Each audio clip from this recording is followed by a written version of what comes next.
So first ideas were such... No. Morning, y'all. Early breakfast, 7 AM. You frosties to kick the day off, Matt? It's always a solid start, isn't it? No cornflakes this morning. Is that what you'd have gone for? Yeah. But they've got a bit of sugar on them. Yeah, but it's not sugar that you can apply yourself, is it? It's applied sugar. Yeah, so sugar's pre-applied. You can't pick how much you want on. So. Is there too much on there for you, is there? No.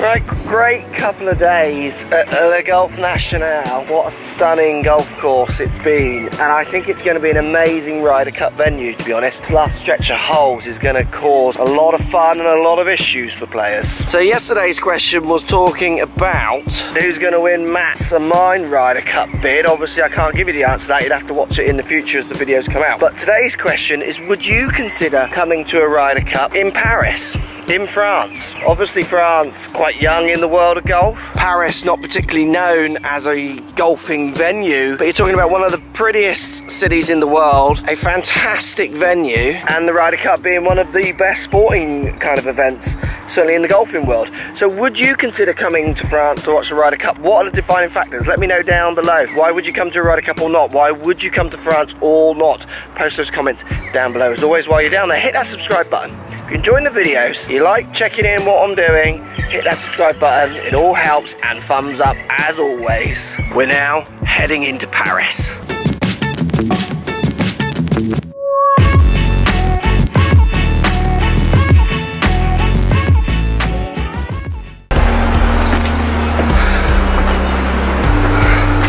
Is this our coach? This is my coach. Right, today's swing, we're going to look at some serious, not the best line there, second line here, high handle delivery. And we're going to talk about what inspires people to do this very aggressive action. It's often to do with people's relationship to power. This guy looks like he's got a pretty good swing. It looks like he's got a lot of force, a lot of power in his golf swing. I would reckon he plays off an okay handicap. But his relationship to the high handle and then where he exits the club is not so good for hitting maybe fairway after fairway. Let's show you what I mean. Chateau de Sally up here, and we got Sophie Walker. Hello Sophie Walker, joining us on the vlog today, so you'll see her in a vlog very soon.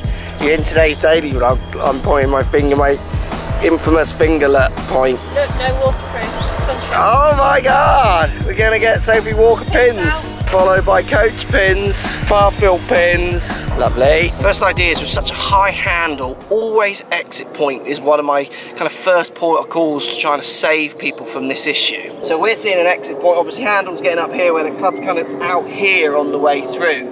With that, your arms kind of going out in front and over chest. So I always challenge people to try and hit some shots where they feel like their right arm gets really low across their chest on the way through. It's a horrible feeling. They say things like they don't feel like they can hit it hard enough. I've always got a launch monitor, and you can show them actually they do hit the same speed. What's lacking in distance sometimes is that their strike is moving around as they struggle with this different feel. So make some swings, don't try and hit target, just try and feel that you're finishing with your right arm across your chest, rather than this pushing out and then around. It's a great feeling. You'll feel lower on the way through, much more around, and it's just a great way of getting the club to spin out to the ball rather than adding all these angles. When people add such high handle deliveries, the most common pattern I see is misses which are massive right and massive left, and often, which I think this guy gets, really good shots. And there lies the trouble, because they hit some really good ones. So they think, why can't I do that all the time? Well, when you got a two-way miss, it's so hard to enjoy your golf day in, day out.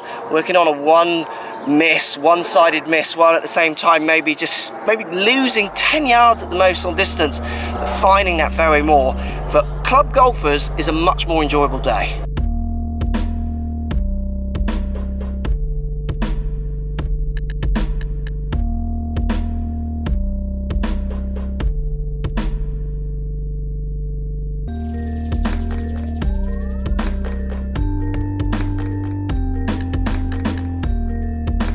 Right, fantastic morning with Sophie and Matt playing Sally, Chateau de Sally Golf Club, which was fantastic. And we've now stopped before we head into Paris to look at our hotel at this course, which is absolutely stunning. I don't know the name of it. I'll put it up here or something, what the name of it is.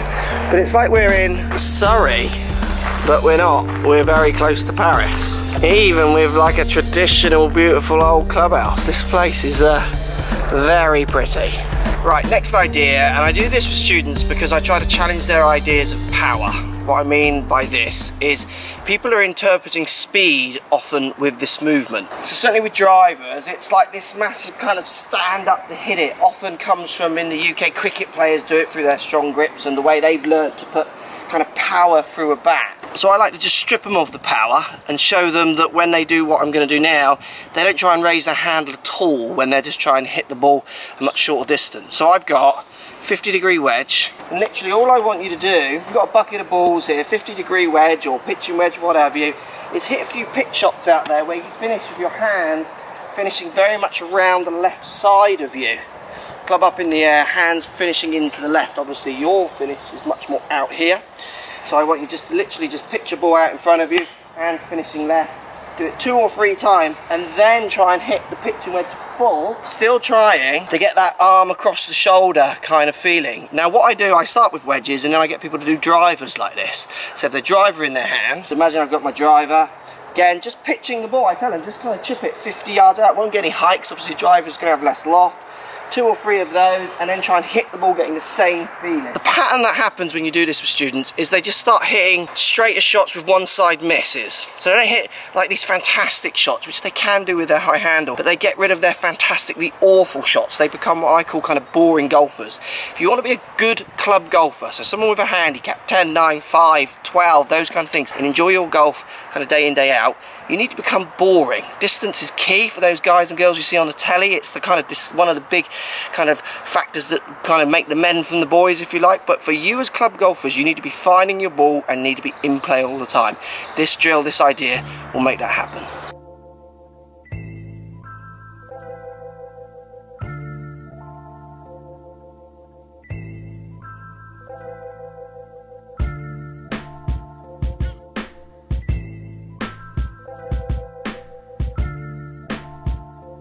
Right, last night in Paris, and we're going to go down the Seine on a boat, apparently, and we're going in these,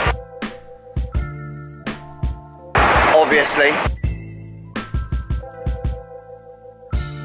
We are in car 18. Yeah, nice number, that, isn't it? Vroom, vroom, vroom. Look at this. What? This is our car. What do they call this? And we're winning this. A car. A Herbie. No, I don't know. It's a Citroen, yeah, I wonder what it is. Is it like the A1 or something? Is it like the first one?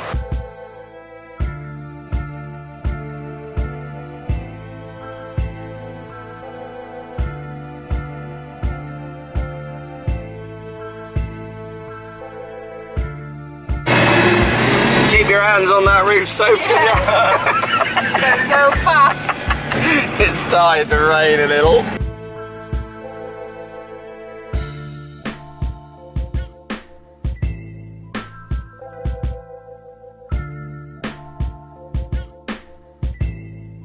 Right, great evening, great trip in Paris. That is quite a good sign off. We've been on the Seine eating food. It's raining, but that looks pretty impressive. No.